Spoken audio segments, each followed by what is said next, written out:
My 14-year-old son, Quint, is an umpire, and he has a philosophy of why would I play sports like other kids do when I can get paid to do sports. So he got into this a couple years ago, got immediately into it when we moved to Kentucky last year.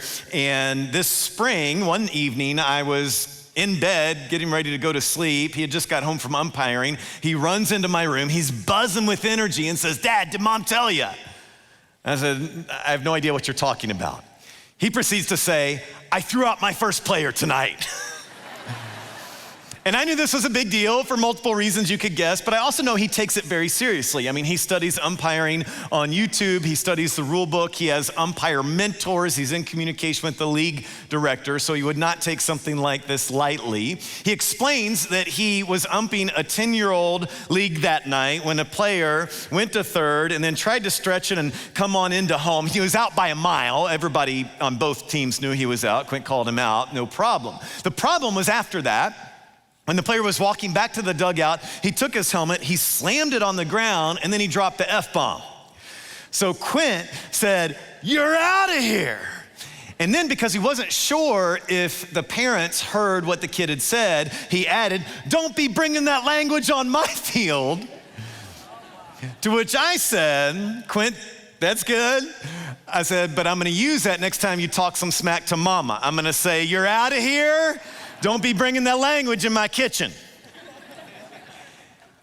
And I think for people like us, when we come into a room like this, we're afraid of that same thing happening, that we think if people really knew me, if they knew my thoughts, if they knew my past, if they knew what I did yesterday, they'd say, "You're out of here. Don't be bringing that in my church." But then last week happened. And we did the stand up, sit down thing where we realized I'm not alone. And I was overwhelmed with feedback this week on Instagram and email that said the same two things over and over. I thought I was the only one. I had no idea. So it was this great experience last week of I'm not the only one. Here's the problem. We left last week and nothing changed. We had this moment where we all stood up to say, "I have a secret." But then we took the secret home. Nothing changed. So the question is, what now? Well, let's think of Jesus. In John chapter 5, Jesus goes to a place in Jerusalem you can still visit today called the Pool of Bethesda. A little public pool, and in Jesus' day, it was surrounded by people who had various sicknesses, the blind, the lame, the paralyzed, scripture says. And there was this legend that whenever you saw the pool bubble up or a ripple in the pool, that meant an invisible angel had tapped the pool, and the first person to get into the water would be healed. So it's surrounded by sick people every day. In fact, there's one man there who'd been going every single day for 38 years. He's paralyzed.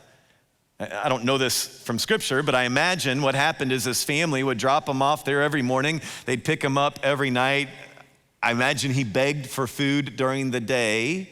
He had no life, no future, no prospects. Jesus sees this crowd of hurting people, and he goes up to this one man, and he asks him a great question. He says this, "Do you want to be healed?" It's a piercing question. In fact, I think it's the question before us today. Do you want to be healed? Last week, we had this intense, powerful moment where we realized I'm not alone, but just because you're broken doesn't mean you're doing anything about it. In fact, in John chapter 5, when Jesus asked this question to this guy, his response is, I can't, nobody helps me into the water, he says, which really is our response as well, isn't it? I can't, I'm too old, I can't afford it, I can't, it's too late, I can't, the system is against me, I can't, nobody will help. But Jesus looks at this man and he says, "Stand up and walk." And he did. Last week, we stood up.